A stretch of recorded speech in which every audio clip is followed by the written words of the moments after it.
Comment gérer les intercombats? C'est ce que nous allons voir aujourd'hui.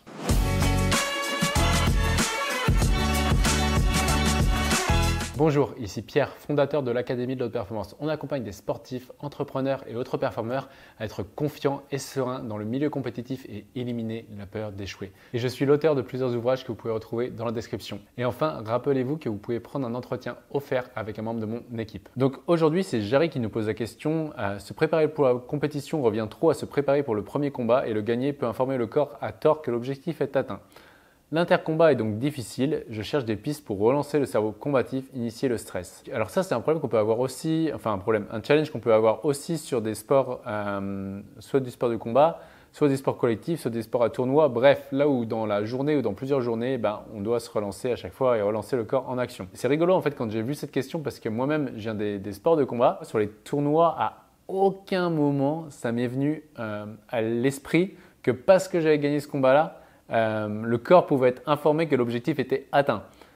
Et du coup, ça me questionne vraiment quand je lis cette question sur, pour moi, je vois qu'il y a un objectif, à mon sens, qui a été mal défini.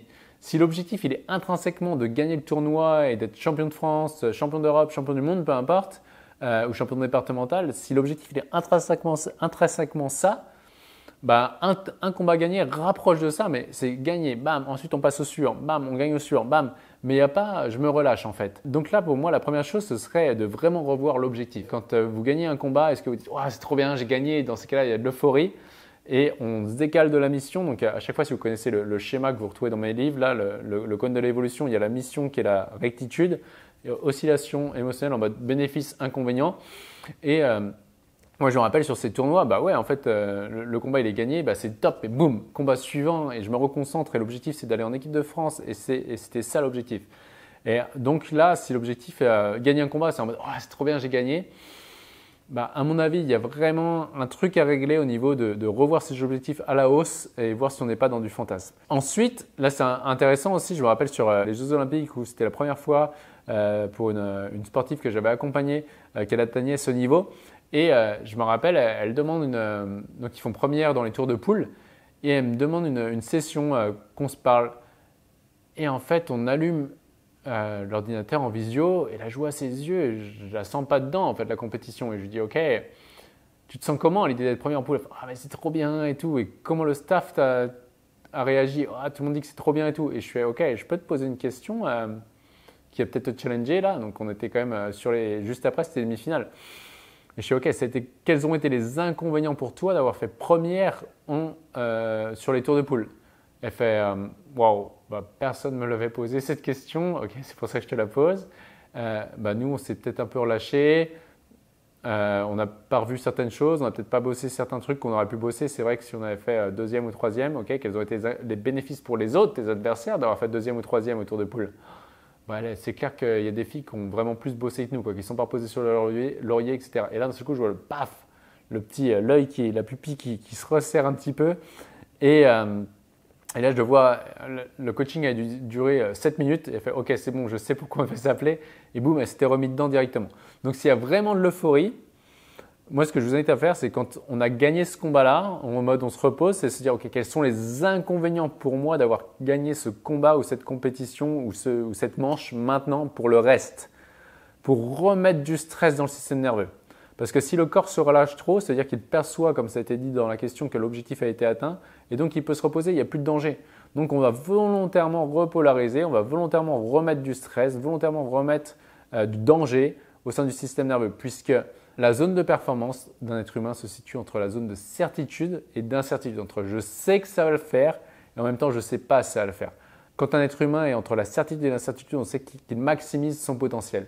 Trop de relâchement, de certitude sans l'incertitude, il y a peut-être un prix à payer qu'on ne voit pas et on risque peut-être de prendre une claque ou un revers de médaille.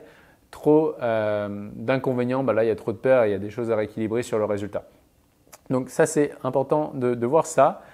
Et ensuite, c'est l'exemple qu'on a mis en place avec Michel, justement, où je m'étais déplacé au Maroc sur le championnat du monde de judo en vétéran à l'époque. C'était en 2019. Et là, je me rappelle vraiment, on avait pris combat après combat. Boum, qui je deviens? Je deviens encore plus un guerrier, je deviens encore plus serein, je deviens encore plus champion. Et chaque combat Alors là, l'image qu'il avait prise, c'était des ancrages. Quand il marchait sur le tatami, il avait pris l'ancrage comme s'il écrasait des scarabées et qu'il les entendait craquer. Donc il avait pris un truc, mais ça le motivait. Il n'y a pas de charge, on prend juste ce qui nous motive. C'est dans l'imagination.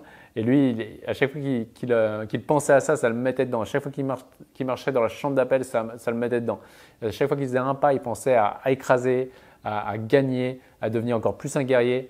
Et du coup, il était sur ça. Donc de venir mettre un ancrage avant le combat, qui dit ok, à ce combat-là, je suis encore plus un guerrier, pour se remettre dans sa bulle immédiatement. Donc là, pour cette question-là, pour répondre comment gérer les intercombats, je dirais déjà, être au clair avec l'objectif. Et l'objectif, c'est pas gagner un combat, l'objectif, c'est tout gagner.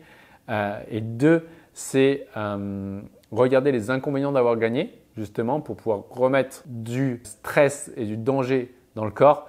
Et 3, ensuite, c'est de prendre après chaque combat qui nous sert pour devenir encore meilleur à chaque fois. Et donc, pour cela, moi, je vous invite vraiment à mettre des ancrages et des routines en place pour vous remettre dedans quelques minutes, peut-être un quart d'heure pour certains, 5 minutes avant, mais pour vous remettre en condition et pour vous reconditionner à se remettre dans le combat. Et voici pour cette vidéo aujourd'hui. Si vous avez aimé, pensez à liker, à mettre un petit pouce sur cette vidéo ou à la noter si c'est en format podcast, à commenter, à partager. Et également, si vous souhaitez aller beaucoup plus loin, beaucoup plus vite, pensez à réserver un entretien offert avec un membre de mon équipe. Et enfin, rappelez-vous, l'important n'est pas ce que vous faites, mais qui vous devenez.